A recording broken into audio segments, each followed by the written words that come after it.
अजीजान मन, आपको आपके भाई आदिल राजा का सलाम पहुंचे। मैं आपको खुश आमदीद कहता हूं सोल्जर स्पीक्स के ऊपर।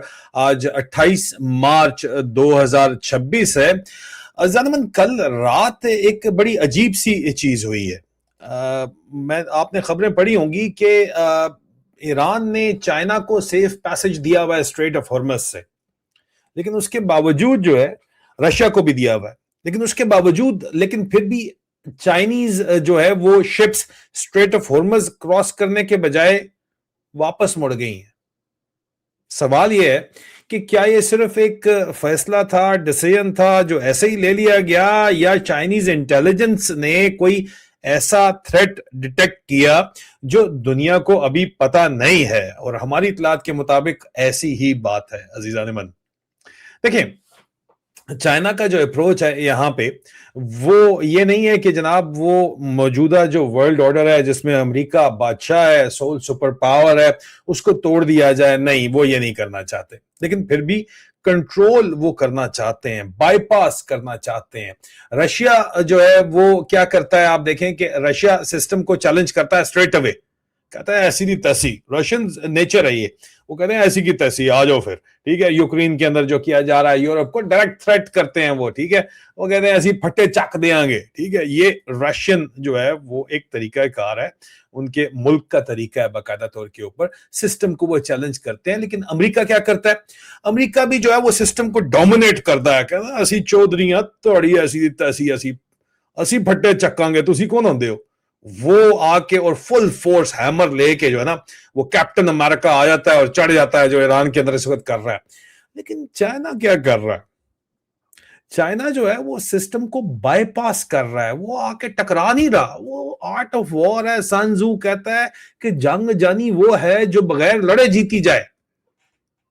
वो बगैर लड़े जंग जीत रहे हैं। कैसे जीत रहे हैं, क्योंकि वो धीरे धीरे जो है वो सिस्टम को बाईपास करके उसके सेंटर में अपने आप को प्लेस कर रहे हैं। वो कैसे कर रहे हैं, दुनिया कौन चलाता है, जिसके पास पैसा है। पैसा किसके पास है, ग्लोबल चीफ एग्जीक्यूटिव ऑफिसर, जो ग्लोबल कॉर्पोरेशंस हैं, कॉर्पोरेटोक्रेसी है, वो दुनिया चला रही है। ना अमेरिका चला रहा है, ना ट्रंप से भी ऊपर उसके बॉस बैठे हुए हैं यार, उसकी औकात नहीं है। ना ही नेतन्याहू की इतनी औकात है। पॉलिटिशियंस जो हैं वो बाद में आते हैं ग्लोबल हायरार्की के अंदर। सबसे ऊपर बिलियनर्स और ट्रिलियनर्स भी अब तो खैर बन गए, लेकिन बिलियनर्स सबसे ऊपर आते हैं। उनकी मुलाजमत कर रहे हैं नीचे पॉलिटिशियंस, और वो पॉलिटिशियंस को हकारत की निगाह से देखते हैं।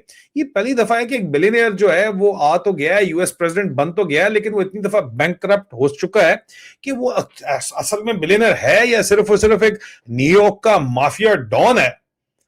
वो अगर आपने समझनी है तो मेरा रविंद्र सचदेव के साथ जो प्रोग्राम है गुज़िश्ता रोज ट्रंपोटोपिया के ऊपर, टाको वर्सेस टाको, वो देख लीजिए। इसके ऊपर मैं मजीद तफसील के अंदर नहीं जाऊंगा। लेकिन दुनिया जो है वो ग्लोबल सीईओज जो उन बिलियनियर्स के लिए आगे काम कर रहे हैं, उनकी जुबान है, उनके आईज एंड ईयर्स हैं, वो चलाते हैं। देखिए, जब ईरान वॉर की वजह से मार्केट्स क्रैश हो रही हैं, तब दुनिया की सबसे पावरफुल सीईओज पूरी दुनिया के, एप्पल, मर्सिडीज, सैमसंग, वो जो है इस वक्त बीजिंग में बैठे हुए हैं। भाई जी, क्या समझा हुआ आप लोगों ने, वो बीजिंग में बैठे हुए हैं, बीजिंग गए हुए। जी हाँ, चेक कर लें। ये चाइना क्या मैसेज दे रहा है, वो कह रहा है, चाइना कह रहा है कि हम स्टेबिलिटी चाहते हैं यार, हम रेकलेस हरकतें नहीं चाहते हैं, हम मार्केट मैनिपुलेशन नहीं करना चाहते हैं ट्रंप की तरह और अमेरिका की तरह। हम चाहते हैं इस्तेकाम आए, ठीक है। और जाहिर बात है बिलियनर्स भी यही चाहते हैं, जो असल बॉसेस हैं, टॉप 1%, वो भी यही चाहते हैं, ठीक है। तो सोचो, जब दुनिया अनस्टेबल हो और एक मुल्क आपको सेफ हार्बर प्रेजेंट कर रहा हो, तो कैपिटल कहां जाएगा, दुबई से, अबू धाबी से, अमेरिका से निकल के। कोई शक।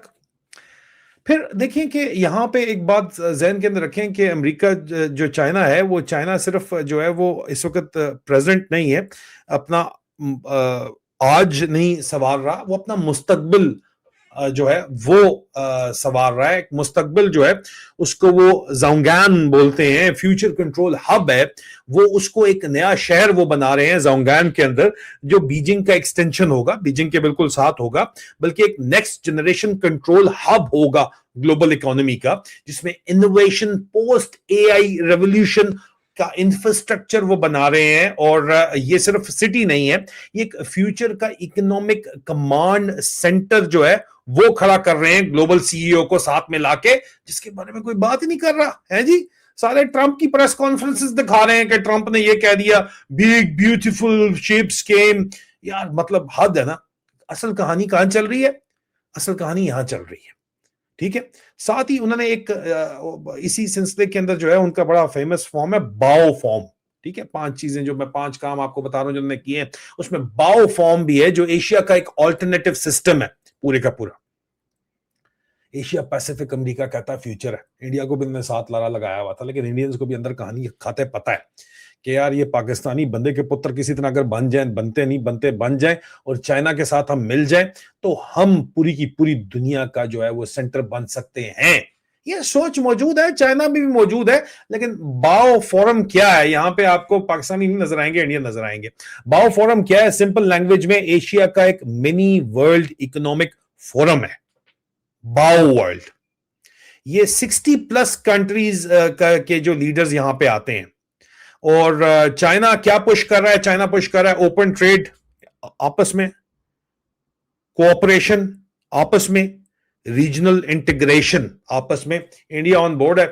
अब पाकिस्तान में जब तक आसिम मुनीर जैसे खंजीर बैठे हुए हैं तो उस वक्त तक तो अमेरिका के थल्ले लगे रहेंगे, चाटते रहेंगे, लेकिन वो कब तक बैठे रहेंगे? पैसा खत्म होगा तो फिर वो कैसे आगे जाएंगे? ये जो सवाल है एक बहुत बड़ा है। लेकिन मतलब इस बाओ फोरम का क्या है कि वेस्ट पूरी का सिस्टम एक तरफ जो अमेरिका चला रहा है, और एशिया का सिस्टम दूसरी तरफ। और चाइना जिस तरह यूरोप में और यूके में इन्वेस्ट कर रहा है, वो जारी बात है कि कंट्रोलिंग स्टेक्स वो आहिस्ता आहिस्ता एक्वायर कर रहा है। सिस्टम अमेरिका को तोड़ना भी नहीं चाहता, क्योंकि अमेरिकन सिस्टम के ऊपर डिपेंड करता है चाइना, लेकिन उसको बायपास जरूर कर रहा है, ठीक है। चाइना का इस वक्त खास तौर के ऊपर जो मिडिल ईस्ट के अंदर गेम है ना जी, जो मशरक वस्ता के अंदर गेम है, वो सबसे ज्यादा इंटरेस्टिंग मूव है चाइना का। इस पूरी के पूरे सिनेरियो के अंदर आप देखो तो चाइना क्या गेम डाल रहा है। चाइना क्या, एक तरफ तो उसको सेफ पैसेज मिला हुआ है, ठीक है, और दूसरी तरफ चाइना मीडिएटर का रोल भी सालस बन के बैठा हुआ है, सुलह करवा रहा है, ईरान से बात कर रहा है, इजराइल से बात कर रहा है, गल्फ कंट्री से बात कर रहा है कि बैठ जाओ टेबल के ऊपर, और सबको एक ही मैसेज दे रहा है कि यार वॉर नहीं चाहिए, स्टेबिलिटी चाहिए, बंदे के बच्चे बन जाओ सारे के सारे, सुकून करो। लेकिन असल गेम क्या है दरमियान में? असल गेम यह है कि जो मीडिएटर होता है, जो दरमियान में सालिस होता है, वो नैरेटिव कंट्रोल करता है। चाइना नैरेटिव कंट्रोल करने की गेम कर रहा है, नहीं तो फायदा तो उनको अन्यवा हो रहा है इस जंग के, ठीक है। अब खासतौर के ऊपर आप वापस आ जाओ कि जो हुर्मुज का इंसिडेंट हुआ है, ये बड़ा इंटरेस्टिंग इंसिडेंट है, और इसके ऊपर हमने जो बातचीत जितनी भी रिसर्च की है, वापस उसके ऊपर अगर आप आए कि चाइनीज शिप्स को सेफ पैसेज मिला हुआ है, तो फिर वो वापस क्यों मुड़ गई? अब बात कर लें इसके ऊपर, क्यों? क्योंकि पॉसिबिलिटी वन ये है कि हिडन थ्रेट डिस्कवर हुई, जो कि हमें लग ये रहा है कि वही हुई है, क्योंकि चाइनीज इंटेलिजेंस वेसल्स जो हैं वो इस रीजन के अंदर फिर रही हैं, और उनकी intelligence gathering capability next level की है इस वक्त, ठीक है। दूसरी पॉसिबिलिटी ये है कि चाइना ने अपनी पोजीशनिंग डेलिबरेटली कंट्रोल की है, और सबसे डेंजरस पॉसिबिलिटी ये है कि चाइना ऑलरेडी जानता है कि नेक्स्ट एस्केलेशन क्या होने वाला है। मतलब कि अमेरिका की कम्युनिकेशंस भी वो दरमियान में इंटरसेप्ट करें। क्यों? क्योंकि अमेरिका पाकिस्तान को, सदर ट्रंप को पाकिस्तान ने रोजवेल्ट होटल टाइप दे के, क्रिप्टो मरिप्टो दे के, उसके ऊपर मैं बात कर चुका हूँ, काबू कर लिया है। तो पाकिस्तान की कम्युनिकेशन इंफ्रास्ट्रक्चर तो पूरा का पूरा है ही चाइनीज बेस्ड है, तो वो वहां से इंटेलिजेंस शेयरिंग पे जो भी चीज आ रही है उसको भी काबू कर रहे हैं। और फाइव आईज के अंदर भी एक जमाने के अंदर कहा जाता है, जो इंटेलिजेंस अलायंस है सबसे बड़ा, दुनिया का सबसे पावरफुल, जिसमें western US led intelligence alliance है, उसके अंदर भी इल्जाम लगाया जाता है कि इनकी इन्फिल्ट्रेशन है, तो उनको पता है कि नेक्स्ट क्या होने वाला है, इसलिए जो शिप्स हैं वो वापस मुड़ गई हैं। लेकिन चाइना इन्वॉल्व हुए बगैर इकोनॉमिक एक्सपेंशन अपनी कर रहा है, क्रूज अपनी शिप्स नहीं बना रहा है भाई, ट्रेड पूरी दुनिया के ग्लोबल सीईओज को लाके बता रहा है कि यार ये पागल हैं, बाकी सारे हम यहाँ बैठे हुए हैं, हम स्टेबिलिटी लाना चाहते हैं, हम सबसे बात करवा रहे हैं, आप हमसे बात करो। Infrastructure post AI revolution, America कहता है हम पोस्ट एआई रेवोल्यूशन कर रहे हैं, लेकिन ग्राउंड पे बना कौन रहा है फिजिकली इस वक्त बीजिंग के साथ?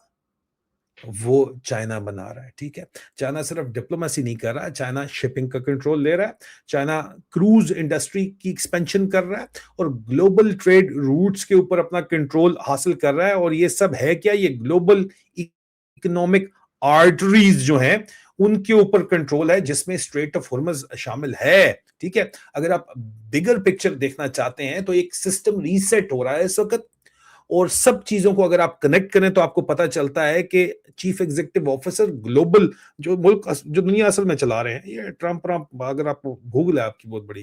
ठीक है, अगर किसी को नहीं पता कि वो कोई समझता है कि ट्रंप चला रहा है या नेतन्याहू चला रहा है या जो है वो बाकी जिस मर्जी का आप नाम ले रहे हो वो चला रहा है, नहीं यार, ये पॉलिटिशियंस हैं, इनको कंट्रोल इनके बॉसेस कर रहे हैं, जो इनके फाइनेंसियर्स हैं वो बिलियनर्स हैं, और वो उनके जो फर्स्ट रिप्रेजेंटेटिव हैं, आईज एंड ईयर्स हैं, वो सीईओज हैं।